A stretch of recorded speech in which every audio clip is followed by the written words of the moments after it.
je le vois. Oui, je le vois. Élevé par nous, le peuple, assemblé pour l'adorer. Oui, je le vois. Oui, je le vois. Mes yeux ont vu l'agneau, le Seigneur sur son trône. Il règne pour. Il règne pour toujours. Oui, je le touche. Oui, je le touche. Oui, je le touche. Élevé par nous les peuples, assemblés pour l'adorer. Oui, je le touche. Oui, je le touche. Mes yeux ont vu l'agneau, le Seigneur sur son trône, il règne pour toujours. Il est présent. Il est présent. Il est présent. Élevé par nous le peuple, assemblé pour l'adorer. Il est présent. Il est présent. Mes yeux ont vu l'agneau, le Seigneur sur son trône, il est adoré, il m'a touché, il m'a touché.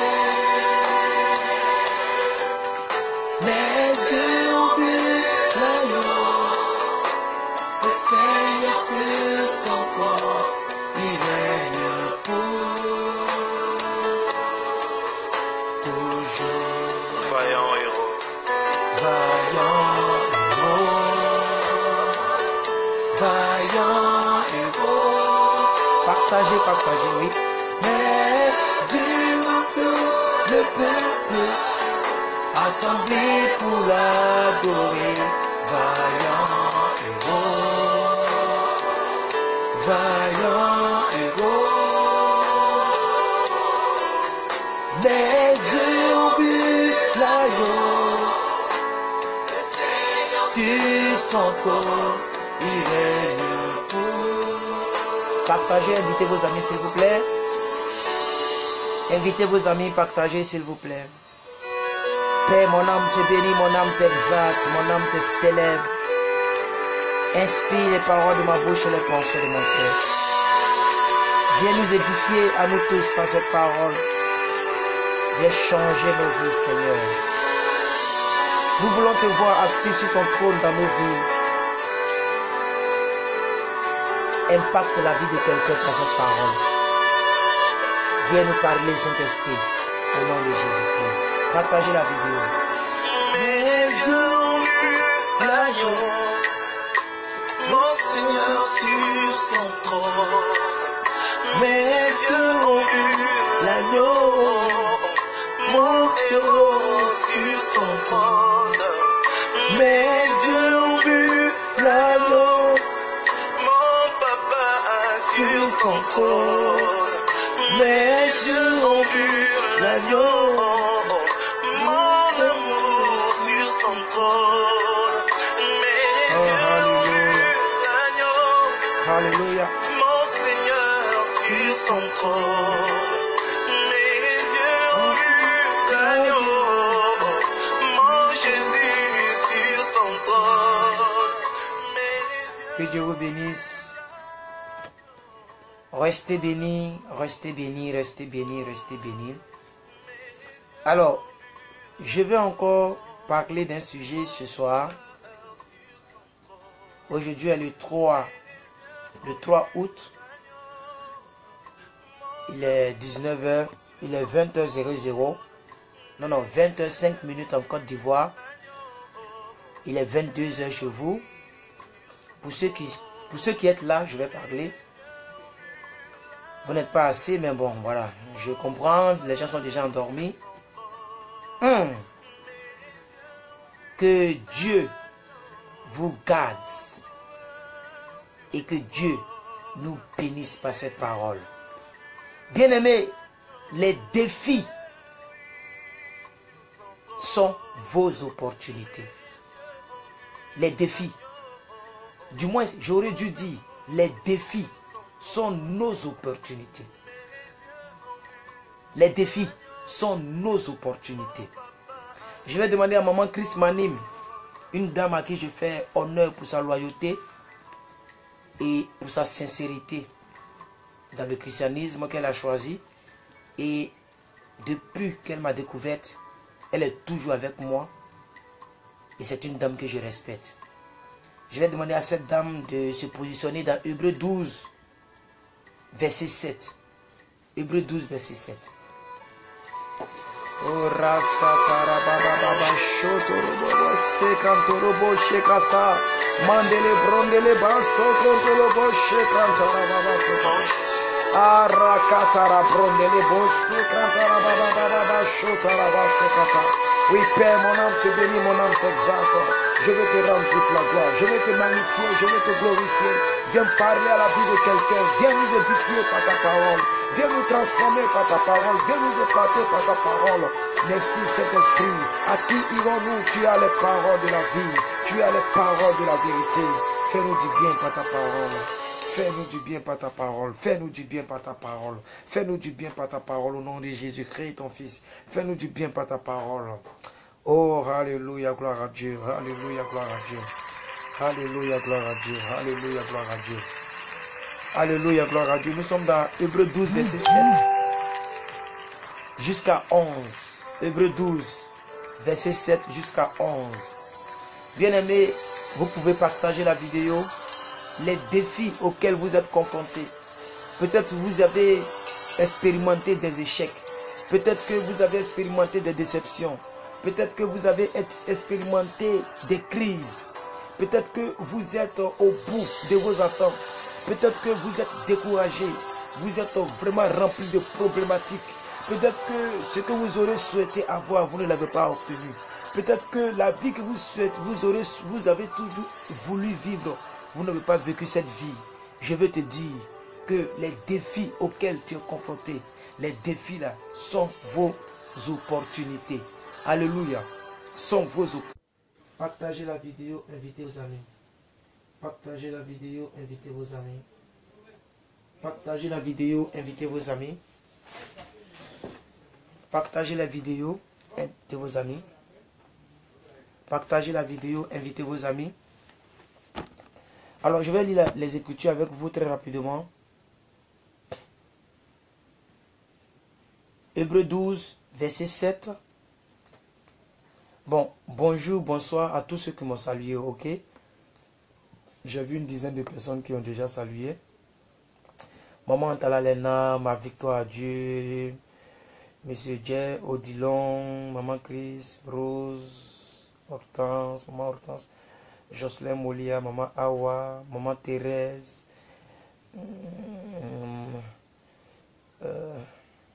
Bon, je passe à tout le monde. Il faut qu'on avance. Maman Esther, etc. Bien aimé, comme le dit M. Jean Le Mignon, bonsoir mon frère. Partagez la vidéo, invitez vos amis. Voilà. Merci Maman Chris. Nous sommes dans Hébreux 12, verset 7. Alors, je lis ici. Supportez le châtiment. Vous voyez, supporter le châtiment, 2 points. C'est comme des fils que Dieu vous traite. Il est vrai que tout châtiment semble d'abord un sujet de détresse et non de joie. Il est vrai. Donc la Bible même, si vous voulez, Dieu reconnaît que lorsque tu es châtié, ou bien lorsque tu es dans la détresse, ou bien lorsque tu es dans les défis, Dieu même sait que c'est un sujet de tristesse et non de joie. Aucun défi ne peut surgir dans la vie d'un enfant de Dieu et cela va produire automatiquement la joie. Non. il y aura une tristesse quelque part. Et la Bible est d'accord. Et Dieu est d'accord au travers de son serviteur, l'apôtre Paul. C'est pourquoi il dit ici, au verset 7, n'est-ce pas? Il dit ici, au verset 7. Maman Christ, c'est quelle version vous utilisez ces temps-ci? C'est quelle version vous utilisez? C'est toujours 8 secondes. Amen. Il est dit ici, il est vrai que tout châtiment semble d'abord un sujet de tristesse et non de joie. Mais il produit plus tard, pour ceux qui ont été ainsi exercés, un fruit paisible de justice pour ceux qui ont été formés à cela. Je vais lire un peu la version de Maman Christ m'anime. Et ensemble, on va essayer de voir comment progresser dans cette histoire. Alors, supporter le châtiment, 2 points, c'est comme des fils que Dieu vous traite. Car, quel est le fils qu'un père ne châtie pas? Mais si, quel est le fils qu'un papa ne peut pas châtier? Quel est le fils qu'un père ne châtie pas? D'accord, verset 8. Mais, si vous... All right, voilà, la connexion est revenue. Voilà, donc, si vous êtes exempt, c'était ça sa version. Hein? Maman Christ, continuez, vous êtes arrêté au verset 8 là. Mais si vous êtes exempt du châtiment auquel tous on part, vous êtes donc des enfants illégitimes et non des fils. Amen. Bon, je vais évoluer ici avec ma version. Il est vrai que tout châtiment produit d'abord la tristesse et non la joie. Mais il dit ici, dans cette version de Scofield, que si vous êtes exercé à ce châtiment-là, et que vous êtes formé à cela, cela va produire un fruit dans vos vies. Alléluia. Amen. Cela va produire un fruit dans vos vies. Maman Christ m'anime, vous allez me donner encore un autre passage. 2 Chroniques 16, verset 9. 2 Chroniques 16, verset 9. 2 Chroniques 16, verset 9.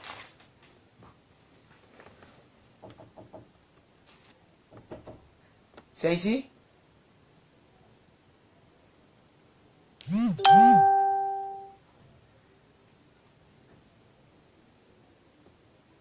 Voilà, merci. Le verset 11, c'est bien, verset 11.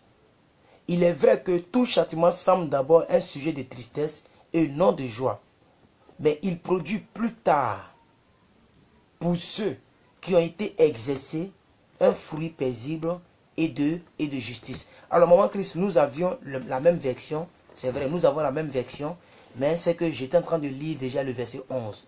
Voilà. Donc, j'étais déjà au verset 11. Vous avez pleinement raison. Voilà. Donc, partagez la vidéo, vous tous. Essayez de partager la vidéo. Alléluia. Voilà. Donc, au verset 11, il est vrai que tout châtiment semble d'abord un sujet de tristesse et non un sujet de joie. Amen. Mais si vous êtes exercé à cela, cela va produire un fruit paisible, un fruit de justice. Alors, dans 2 Chroniques 16, verset 9, 2 Chroniques 16, verset 9, la Bible dit, car l'Éternel étend ses regards sur toute la terre pour soutenir ceux dont le cœur est tout entier en lui. À lui. Je reprends la version. Car l'Éternel étend ses regards sur toute la terre. Il cherche sur toute la terre ceux dont le cœur est tout entier en lui. Je lis la version ici pour voir. Car l'Éternel étend ses regards sur toute la terre pour soutenir ceux dont le cœur est tout entier à lui. Tu as agi en insensé dans cette affaire, car dès à présent, tu auras des guerres. Donc, la première partie du verset m'intéresse. Amen. Donc, je vous ai lu un premier verset dans lequel je vous ai dit que l'Éternel, le premier verset disait quoi? Excusez-moi. Oh Seigneur, aide-moi. Voilà, le châtiment, c'est ça? Le châtiment. Amen. Il est vrai que tout châtiment semble d'abord un sujet de tristesse et non un sujet de joie. Mais ici, il est écrit, car l'Éternel étend ses regards sur toute la terre pour soutenir ceux dont le cœur est tout entièrement en lui. À lui. Alléluia. Alors, moi je vais dire quelque chose à quelqu'un ici. Que, au vu de ces deux sujets, nous pouvons retenir ce soir que les défis sont vos opportunités. Sont nos opportunités. Alléluia. Lorsque vous voyez cela, le deuxième verset, ça veut dire que Dieu cherche, il regarde, il cherche des occasions pour manifester sa gloire dans ta vie. Ça veut dire, il cherche il cherche des complications pour décanter cela. Dieu ne peut pas résoudre quelque chose qu'un homme peut résoudre facilement. Alléluia. Lorsqu'il y a un défi, Dieu veut se saisir de ce défi-là. Alléluia. Pour se glorifier dans ta vie. Il veut se saisir de ce défi-là, bien-aimé, pour manifester sa gloire au travers de vous. Alléluia. Il ne vous laissera jamais seul. Quoique vous soyez seul aujourd'hui, vous n'êtes pas seul dans le plan de Dieu. Il peut sembler que dans votre vie, vous êtes seul. Vous considérez que vous êtes seul. Mais écoutez-moi très bien. Dieu fait certaines choses pour tester votre capacité. Dieu cherche, il permet certaines choses pour pouvoir se saisir de ces mêmes choses-là pour vous bénir. Je ne sais pas si j'arrive à me faire comprendre, mais jusqu'à la fin de cette parole, vous allez comprendre. Alléluia. Amen. Dans Hébreux, chapitre 4, verset 16. Nous sommes dans Hébreux, chapitre 4, verset 15 plutôt. Allons-y dans Hébreux, chapitre 4, verset 15. Hébreux, chapitre 4, verset 15. Hébreux, chapitre 4. Essayez de partager toujours la vidéo. Hébreux, chapitre 4, verset 15. Merci Seigneur.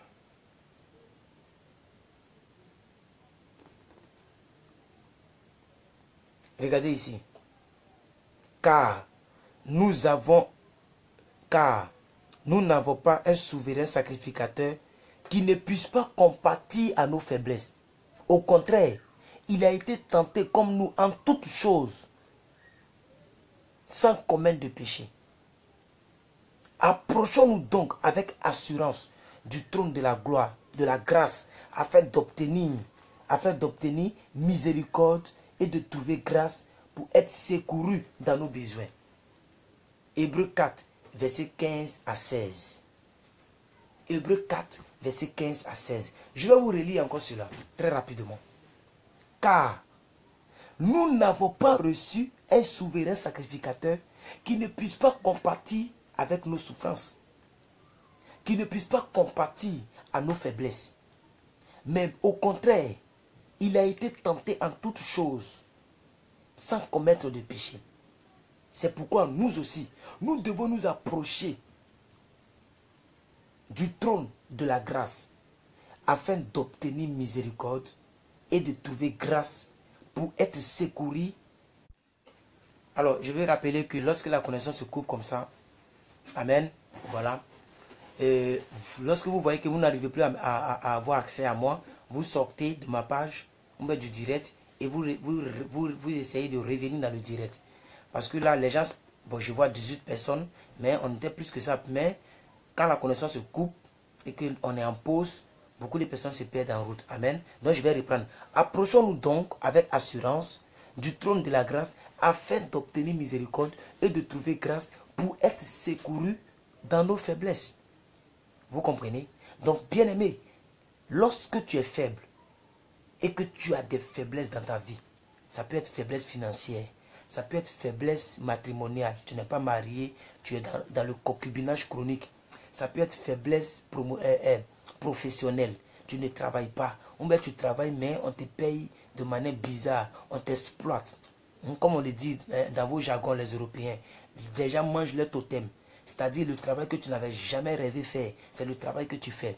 Et tu te poses la question, pourquoi en tant qu'un chrétien, une chrétienne, je m'avais lavé cadavre juste pour avoir de quoi à manger? Pourquoi je fais un travail si pénible? Oh Seigneur, bien-aimé, c'est dans les défis que Dieu va te sortir. Écoutez, la Bible dit, il dit quoi?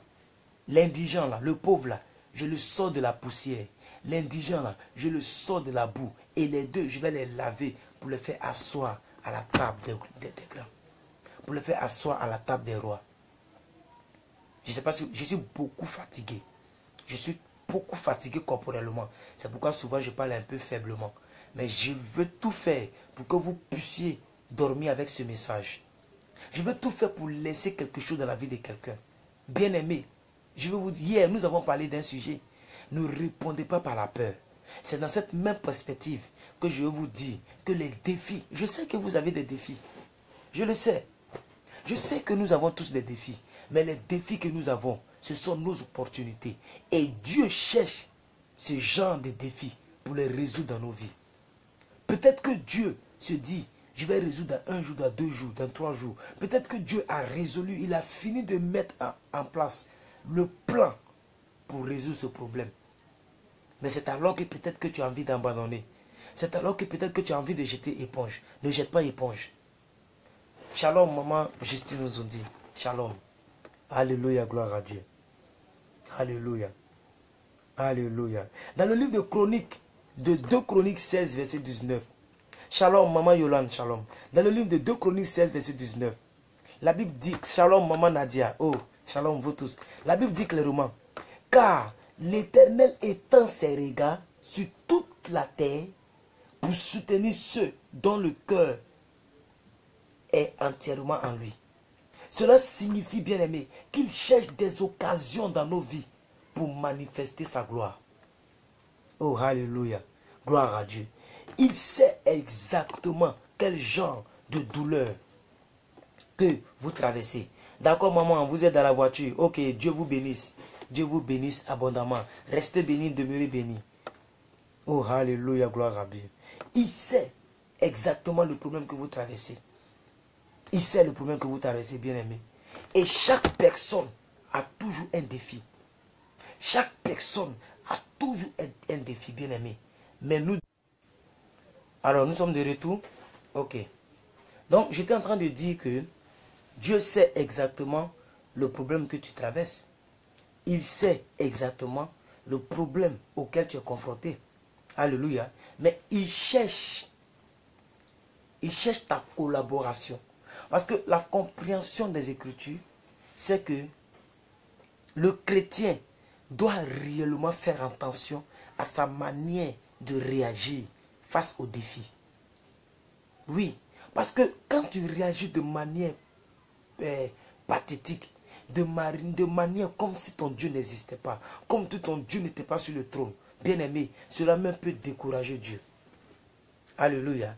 Donc vous devez comprendre que lorsque les défis surgissent dans vos vies, lorsque les problèmes, les fléaux surgissent dans vos vies, c'est une occasion pour Dieu de se manifester dans vos vies. Il veut toujours répondre à chaque besoin humain. Alléluia. Et en réalité, Dieu a déjà résolu ton problème en Jésus-Christ. Mais beaucoup de personnes n'arrivent pas à comprendre et à accepter cela. Vous devez accepter que le problème ne vient pas pour vous tuer. Le problème vient pour vous amener à un autre niveau de la vie. Le problème vient pour vous propulser à un autre niveau de la gloire. Et Dieu sait que vous en avez besoin. C'est pourquoi nous avons lu en Hébreu tout à l'heure, dans le livre d'Hébreu, nous avons lu un passage extraordinaire. La Bible dit quoi? Hébreu, je vais lire Hébreu le verset 14. Hébreu 4, 14. Ainsi, chante qu'une épée. Ainsi, c'est ça? Ainsi, puisque nous avons un grand souverain sacrificateur qui a traversé les cieux, Jésus, le Fils de Dieu. Puisque nous avons ce sacrificateur-là, je suis dans Hébreu 4, 14. Demeurons fermes dans la foi que nous professons. Que nous professons. Si vous voulez, dans la foi que nous proclamons. Dans la foi. Parce que ici, ils ont mis dans la foi que nous professons. Ça veut dire que c'est notre profession. Ça veut dire que c'est notre travail de confesser, de croire en cette foi-là. Alléluia. C'est pourquoi il dit, demeurons fermes dans cette croix, dans cette foi-là. Alléluia. Ainsi, puisque nous avons un grand et un souverain sacrificateur qui a traversé les cieux, Jésus, le Fils de Dieu, demeurons fermes dans la foi que nous professons. Merci, maman Christ. Verset 15. Car nous n'avons pas un sacrificateur qui ne puisse pas compatir à nos faiblesses. Mais au contraire, il a été tenté en toutes choses. Écoutez, quand l'apôtre Paul dit au verset 15 que Jésus a été tenté en toutes choses, qu'est-ce que cela signifie dans le règne de l'esprit? Ça veut dire, Jésus a été tenté en toutes choses pour connaître et pour comprendre la souffrance qui se trouve dans la tentation. Il a été tenté en toutes choses pour expérimenter corporellement comment un être humain peut se sentir lorsqu'il est tenté en toutes choses. Peut-être que tu es tenté côté loyer, tu n'arrives pas à joindre les deux bouts. Tu es tenté côté enfant, tu n'arrives pas à mettre tes enfants à l'aise. Tu es tenté, je ne sais pas dans quel domaine dans lequel tu es tenté, mais je sais que quelque part tu es tenté. La Bible nous dit au verset 15, Hébreux 4, qui est devant vous et devant moi. Car nous n'avons pas reçu un souverain sacrificateur qui ne puisse pas compatir à nos faiblesses. Au contraire, il a été tenté en toutes choses. Mais regardez la suite du verset, sans commettre de péché. Ça veut dire, quand bien même que le problème, le défi t'amène à un niveau de tentation extrême, tu dois te garder de ne pas commettre le péché. Tu dois te garder de commettre le péché. Tu ne dois pas commettre le péché. Parce que lui, il a été tenté en toutes choses sans commettre de péché. Rappelez-vous hier, en Éphésiens 5, verset 2, ou bien Éphésiens 2, verset 5. Qu'est-ce que la Bible nous a dit? Qu'est-ce que l'apôtre Paul nous a dit? Il dit, ayez les mêmes sentiments, mais qui sont en Jésus-Christ. Ayez les mêmes sentiments, mais qui sont en Jésus-Christ. Cela sous-entend que ayez les mêmes attitudes, les mêmes comportements, les mêmes ailes, la même audacité, la même mentalité, la même vie que Jésus avait. Oh, alléluia, gloire à Dieu. C'est pour ça qu'on nous appelle chrétiens. Sinon, on pouvait nous appeler, je ne sais pas quel nom. On pouvait nous appeler simplement des croyants. Mais nous sommes des chrétiens. Parce que nous devons refléter Christ et faire comme Christ. Alléluia, gloire à Dieu. Et c'est ce à quoi nous sommes appelés. Est-ce que quelqu'un me comprend? Est-ce que je me fais comprendre peu à peu dans cet enseignement? Bien-aimé, Dieu veut faire un miracle dans ta vie. Peut-être qu'il veut passer par ta situation. Ça peut durer. Ça peut prendre même des années. Ça peut prendre même des années, bien-aimé. Mais persévère. Persévère. En Matthieu chapitre 10, verset 22, qu'est-ce que la Bible dit? En Matthieu chapitre 10, verset 22. La Bible dit quoi? Vous serez haïs de tous à cause de mon nom. Si vous voulez, vous aurez des défis à cause de mon nom. Ok, nous sommes là de nouveau. All right. Donc j'étais en train de dire, Matthieu 10, verset 22. La Bible dit, mais vous serez haïs. Vous tous, vous serez haïs. À cause de mon nom, vous serez haïs. Vous aurez des défis à cause de mon nom. Vous aurez des problèmes à cause de mon nom. Vous aurez des difficultés à cause de mon nom. Mais n'abandonnez pas. Persévérez jusqu'à la fin et vous serez sauvés. Je vais lire intégralement le verset. Regardez ici. Merci maman Christ pour les versets que vous donnez. Regardez ici. Vous serez haïs de tous à cause de mon nom. Mais c'est lui. Ok. Vraiment, excusez-moi pour toutes ces coupures. Hein. Franchement, excusez-moi. Hein? Mais celui qui persévère jusqu'à la fin à cause de moi sera sauvé. Alléluia. Voilà. Et je vous ai dit que le mot sauvé est traduit par le mot grec sozo. S-O-Z-O. Amen. Comme le temps file là-bas, je ne vais pas trop durer. Je ne vais pas trop prendre votre temps. Parce que nous partons vers 23 heures de chez vous. Et donc, je vais vous laisser. Hein, dans très peu de temps, je vais vous laisser. Amen. Je ne vais pas trop prendre votre temps aujourd'hui. Alléluia. Gloire à Dieu. Amen. Donc, je vais dire tout simplement à quelqu'un. Amen. Que lorsque vous avez un problème, lorsque vous faites face à des situations très difficiles, qui semblent même insurmontables, qui semblent même insupportables, c'est l'occasion pour vous de vivre un miracle. C'est une occasion pour vous de rendre un témoignage demain. C'est une occasion pour vous de célébrer Dieu demain. Parce que Dieu ne vous tournera jamais le dos. Il se manifestera dans vos vies. Donc lorsque vous voyez un défi, au lieu de pleurer pour donner raison au diable, au lieu de pleurer pour donner raison à Satan, commencez à vivre différemment, commencez à réagir différemment, commencez à penser différemment. Dites-vous que oh, les défis que je suis en train de voir, c'est une opportunité pour moi pour rentrer dans une autre gloire. C'est une opportunité pour moi d'arriver à une autre ascension de ma vie. Bien-aimé, c'est un autre sujet de ton témoignage. Ça peut être le thème de ta meilleure prédication. Ça peut être le thème de ta prédication dans 5 ans, dans 10 ans. Alléluia. Ça peut être quelque chose, un argument pour donner une prédication d'édification à un peuple. Demain tu diras, j'étais ici, j'étais à ce niveau, j'avais tel problème, mais le Dieu que je prêche a résolu mon problème. Aujourd'hui, je suis ici, je n'ai plus ce problème, j'ai été délivré. Gloire à Dieu. Et les gens acclameront à la gloire du Seigneur. Ça peut être le titre de ta prochaine prédication. Bien-aimé, c'est une occasion pour toi lorsqu'il y a les défis. Quand il y a les défis, au lieu de te morfondre, au lieu de pleurer, rends gloire à Dieu. Glorifie ton Dieu et évolue dans ta foi que tu confesses.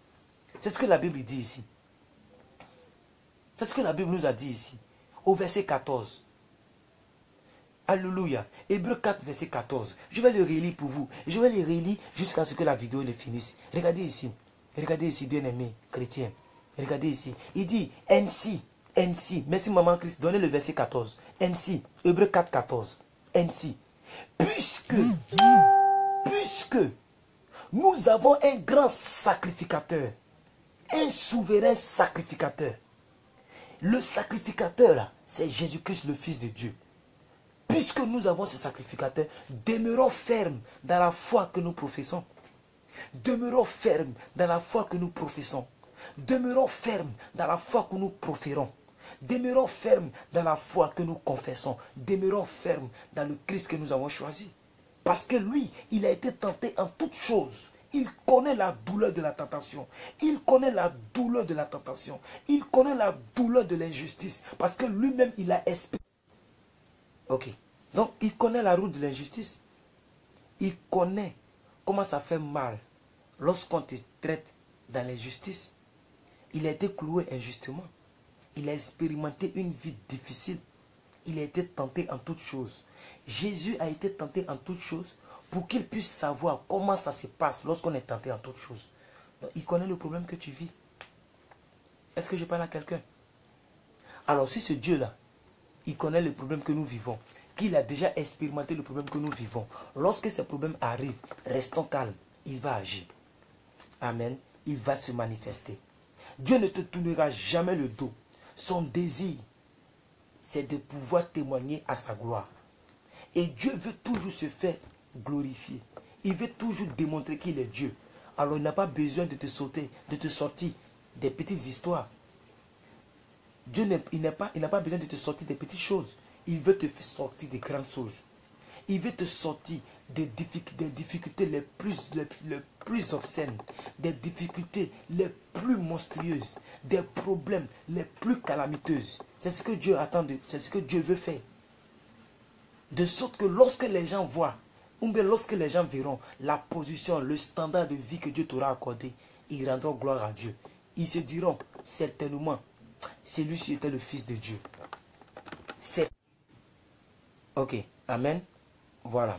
Donc, avec cette compréhension que je suis en train de tenter de vous donner, avec cette compréhension, lorsque désormais, si vous avez cette compréhension des Écritures que je suis en train de vous dire, amen, lorsque désormais vous serez tenté, lorsque désormais vous ferez face à des défis, lorsque désormais vous ferez face à des difficultés, lorsque désormais vous ferez face à des épreuves, lorsque désormais vous ferez face à des persécutions, alléluia, lorsque les tempêtes, les pressions de la vie se déchaîneront contre vous, sachez que votre témoignage est à portée de main. Sachez que votre témoignage est dans votre main. Sachez que votre témoignage est en train de s'écrire avec ce problème que vous avez. Le témoignage ne pourra pas s'écrire dans le néant. le témoignage doit s'écrire avec un certain problème. Je ne dis pas que de célébrer le problème, mais je veux dire de ne pas... Alléluia, gloire à Dieu. Et beaucoup de personnes sont accablées, sont tripatouillées, sont traumatisées par les défis auxquels ils sont confrontés. Alléluia. Mais sans se rendre compte que derrière chaque situation, derrière chaque défi, il y a une opportunité de la gloire. Il y a une opportunité d'un témoignage. Donc je ne te dis pas de célébrer le problème, mais je veux t'encourager dans le problème. Ça, c'est le but de l'exhortation, de la vidéo de ce soir. Je veux t'encourager dans la situation. T'encourager à ne pas jeter éponge. T'encourager à ne pas céder avec les pleurs. À ne pas céder. À ne pas rejeter ta foi. À ne pas rétrograder dans ton zèle. Je veux t'encourager à regarder. Et d'ailleurs, c'est écrit dans Jacques. Maman Christ, si vous êtes encore là, on lit dans Jacques chapitre 1, verset 2. C'est juste après Hébreu. Juste après Hébreu. Juste après Hébreu. Jacques chapitre 1, verset 2. Jacques chapitre 1, verset 2. Mes frères, regardez comme un sujet de joie complète. Comme un sujet de joie complète. Les diverses épreuves auxquelles vous pouvez être exposés. Alléluia. C'est comme si on vient t'exposer une épreuve. Il faut regarder cela comme un sujet de joie. Et un sujet de joie complète. Une joie complète. Parce que quand Dieu aura résolu ce problème, ta joie sera complète. Quand Dieu aura résolu ce problème, ta joie sera complète. Oh, alléluia. C'est pourquoi, merci maman Christ, c'est pourquoi l'apôtre Paul dit, mes frères, mes soeurs, regardez comme un sujet de joie complète les diverses épreuves auxquelles vous pouvez être exposés. Ça veut dire le chrétien peut être exposé à des problèmes, à des épreuves. Donc l'évangile de prospérité, l'évangile de tout est cuit, tout est prêt, n'est pas total. Tu peux être saint, tu peux être saine, tu peux être pur, purifié et être exposé à des problèmes, être exposé à des épreuves. Donc l'apôtre Paul dit dans la parole de Dieu ici, il dit clairement, bien aimé, que chaque épreuve auquel vous êtes confrontés, regardez cela comme un sujet de joie. Parce que Dieu va résoudre cela. Et quand Dieu aura résolu cela, votre joie sera ainsi parfaite. Parce que ta joie n'est pas parfaite lorsque tu as un problème. Par exemple, tu as un problème d'enfantement. Tu n'enfantes pas et tu vas à une cérémonie où les gens sont en train de rire. Ça danse de partout. Il y a la joie. Tu vois d'autres qui sont avec leurs enfants. Et toi, tu ris. Les dents sont dehors. Mais ta joie n'est pas complète. Parce que tu n'as pas un enfant. Parce que tu n'as pas un compte bancaire rempli. Les gens ont des grosses voitures. Toi, tu n'en as pas. Les gens ont un foyer heureux. Un foyer paisible. Toi, ton foyer, c'est les casseroles qui volent. Toujours vous changez de miroir. Tellement que le miroir ne se fait que se briser. Tellement que vous bagarrez dans la maison. C'est les chambres séparées. Toi, tu n'en as pas. Or, tu fais l'effort de vivre la vie chrétienne. Tu fais l'effort d'écouter la parole de Dieu. Tu fais l'effort de mettre la parole en pratique. Tu fais l'effort de vivre la chasteté. Tu fais l'effort de vivre la vie chrétienne. Mais tout est compliqué autour de toi. Bien-aimé, l'apôtre Paul nous dit, non, l'apôtre Jacques nous dit, regardez comme un sujet de joie complète les diverses épreuves auxquelles vous pouvez être exposés. Et nous allons aller dans Jean 4, 1 Jean 4, verset 4. Maman Christ, nous partons encore juste derrière 1 Jean 4, verset 4.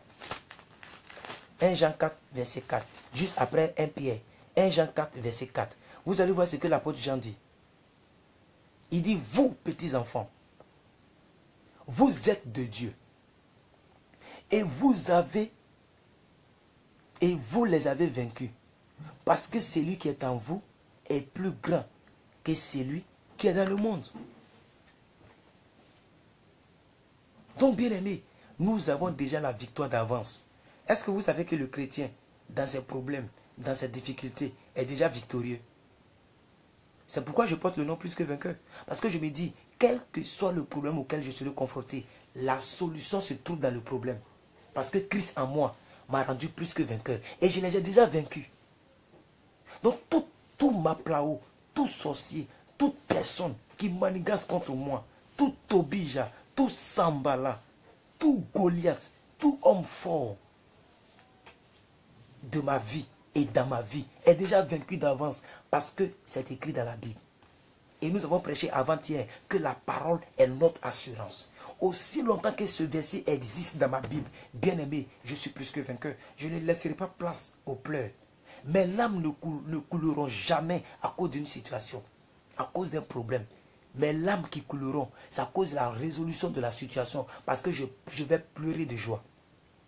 Alors si tes larmes doivent couler, tes larmes ne doivent pas couler à cause de la situation. Tes larmes doivent couler à cause de la résolution de la situation, parce que tu vas rire et pleurer de joie. C'est pourquoi il dit, vous petits enfants, mais vous êtes de Dieu. Et si vous êtes de Dieu, vous les avez vaincus. Parce que celui qui est en vous, le Saint-Esprit, est plus grand que l'Esprit qui est dehors. Que celui qui est dehors. Donc au nom de Jésus, je suis plus que vainqueur, je suis glorifié, je suis glorieux. Donc le plus grand vit en vous. Est-ce que tu peux dire avec moi en commentaire que le plus grand vit en moi? Je ne vous sens pas ce soir. Je ne vous sens pas, bien-aimé. Bien-aimé, vous ne savez pas au problème auquel je suis confronté pendant que je vous parle. Mais ça ne pourra jamais compromettre, ça ne pourra jamais corrompre la relation entre Dieu et moi. Ça ne peut pas corrompre ma relation. Je ne serai jamais compromis par aucune situation au monde. Jamais. Jamais, bien-aimé. Est-ce que tu peux dire le plus grand vit en moi, bien-aimé? Il vit en moi. Il vit en moi. Le Saint-Esprit vit en moi. Le plus grand des esprits vit en moi. C'est pourquoi je refuse de faire place à la tristesse. Et je vais t'encourager. Peu importe le problème que tu traverses, refuse de faire place aux situations. Parce que le plus grand vit en vous. Par conséquent, les défis qui vous attendent sont du pain pour vous. Vous allez les manger. Les défis qui vous attendent, en réalité, ce ne sont pas des défis.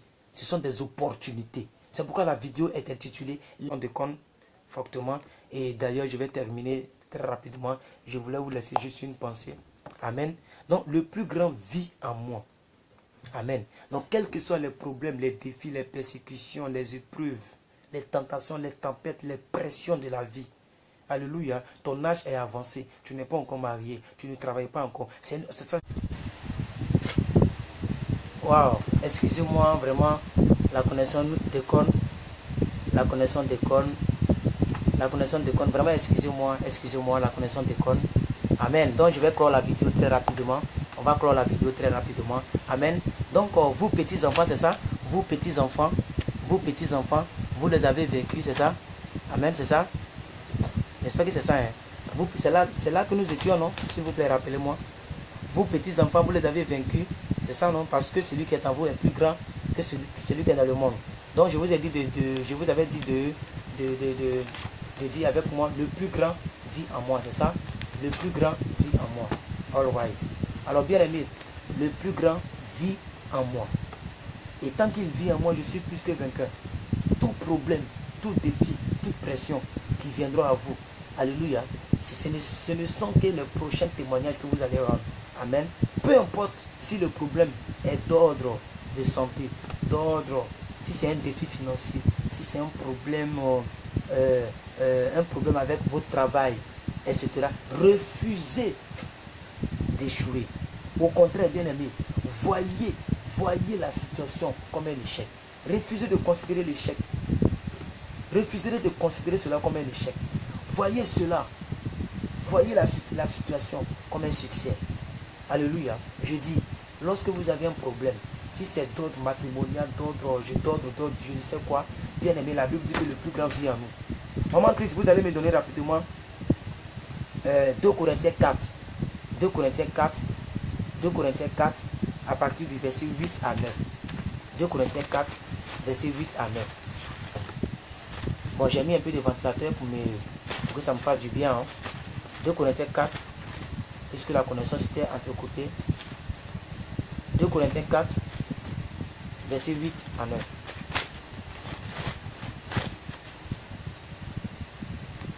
« 2 Corinthiens 4, 8 à 9. Nous sommes pressés de toute manière, mais non C'est ça, non? Mais non. Attention, je suis dans quel... Voilà, c'est ça, c'est ça. Nous sommes pressés de toute manière, mais non réduits à l'extrémité, dans la détresse, mais non dans le désespoir. Amen. Persécutés, mais non abandonnés. Est-ce que vous comprenez? Attends, je vais bien lire ce verset-là, parce qu'il est très profond. Merci, Maman Christ. Attendez, je vais lire avec Maman Christ, parce que le vent me dérange un peu. Lisons ensemble, chrétiens. Lisons ensemble. Nous sommes pressés. Le mot pressé, là, c'est pas être pressé pour partir. C'est être pressé de partout. La pression. Ça, c'est un verbe. Bon, je ne sais pas, mais ça vient de la pression. Amen. Donc, nous sommes pressés de toute manière.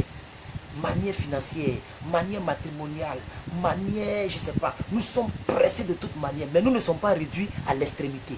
C'est ce que la Bible dit. C'est ce que l'apôtre Paul nous fait comprendre. Il est en train de nous faire comprendre. C'est vrai que nous sommes pressés de toute manière, mais nous ne sommes pas réduits à néant. Ce n'est pas parce que tu es pressé que tu es réduit à l'extrémité. Écoutez, regardez ici, regardez ici. Nous sommes pressés de toute manière. Je presse la Bible, non? Ici et ici. Nous sommes pressés. Mais est-ce que la Bible est réduite? Est-ce qu'elle est réduite de l'extrémité? Non, elle n'est pas réduite à l'extrémité. Donc, bien aimé, nous sommes pressés de toute manière, mais non réduits à l'extrémité.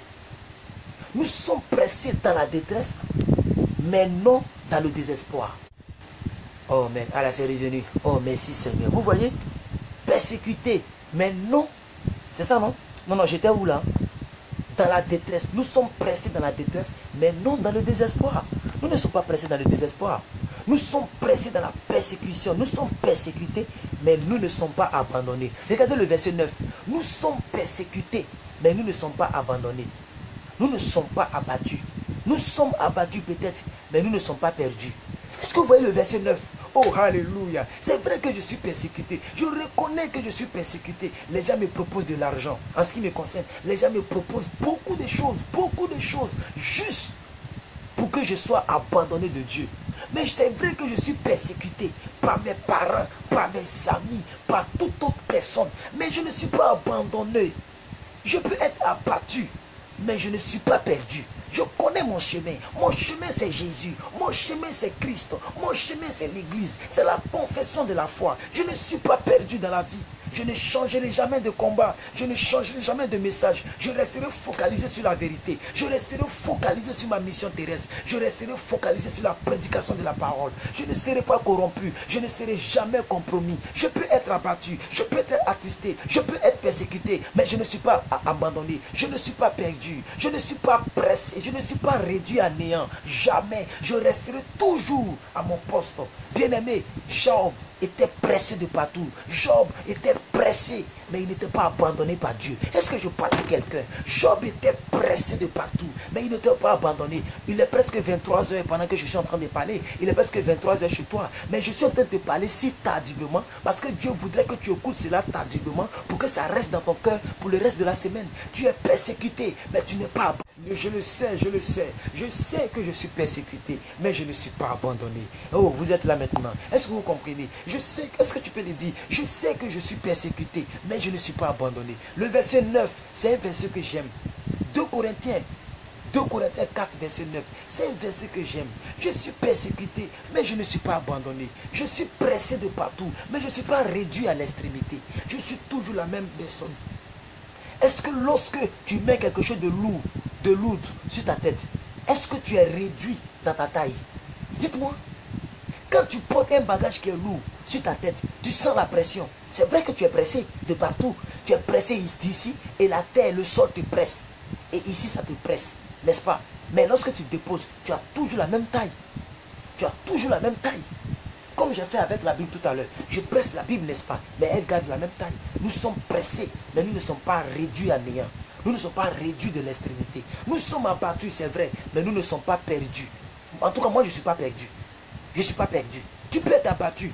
L'être humain reste l'être humain. L'être humain, arrivé à un certain moment, il peut être abattu. Amen. C'est pourquoi il y a... Amen. Donc, je vais clore cette vidéo parce que la connexion déconne. Gloire à Dieu. Amen. Donc, fortifiez-vous dans la foi, vous tous qui avez suivi cet enseignement. Fortifiez-vous dans la foi, donnant gloire à Dieu. À chaque fois que les problèmes viennent, dites gloire à Dieu. Faites comme Jésus. Dites que non, que cette coupe s'éloigne de moi. Non pas ma volonté, que ta volonté se fasse. Tu es le grand souverain sacrificateur. Et je sais que tu ne m'as pas abandonné. Je sais que tu ne tournes jamais le dos contre quelqu'un. Alléluia. Voyez la situation comme une occasion. Voyez la situation comme... Voilà, donc quand vous voyez mes deux Bibles comme ça, c'est que je suis prêt à partir. La connexion nous a beaucoup jonglé. Amen. Donc, bien aimé, voyez la situation que vous traversez là. La situation que vous traversez, voyez cette situation comme une occasion pour démontrer la puissance de Dieu dans vos vies. C'est une occasion que dont Dieu va se saisir. C'est une occasion dont Dieu va se saisir pour démontrer sa puissance dans vos vies. Il est très tard, beaucoup de personnes doivent aller travailler. Je vais vous laisser vous reposer. N'oubliez pas que lorsque vous avez des défis, c'est une occasion pour vous. C'est une opportunité pour vous. Parce que demain, vous allez vous saisir de cela pour rendre un grand témoignage. Amen. Vous pouvez être abattu, mais vous n'êtes pas perdu. Vous pouvez être attristé, mais vous n'êtes pas abandonné. Dieu est avec vous. Dieu est pour vous. Il est près de vous et il est prêt pour vous. Que Dieu vous bénisse. Moi, c'était plus que vainqueur. Honoré de vous avoir apporté une pensée dans la présence de Dieu.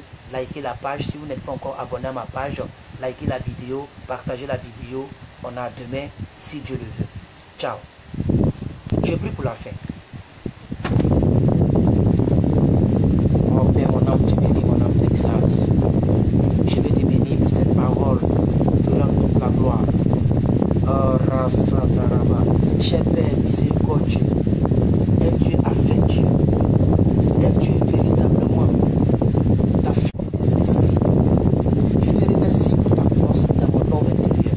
Je te remercie pour ta force dans l'homme intérieur de ma maman qui m'écoute. De la personne qui m'écoute. Merci Seigneur, car les défis auxquels tes enfants seront confrontés sont du pain. Parce qu'ils sont remplis de la puissance de Dieu. Bénis-les Seigneur. Bénis ces personnes au nom de Jésus. Fortifie la vie de plusieurs personnes. Permets que des personnes soient triomphantes au nom de Jésus-Christ. Merci Père. Quand tu vas te saisir de ces défis, tu vas te saisir de ces problèmes.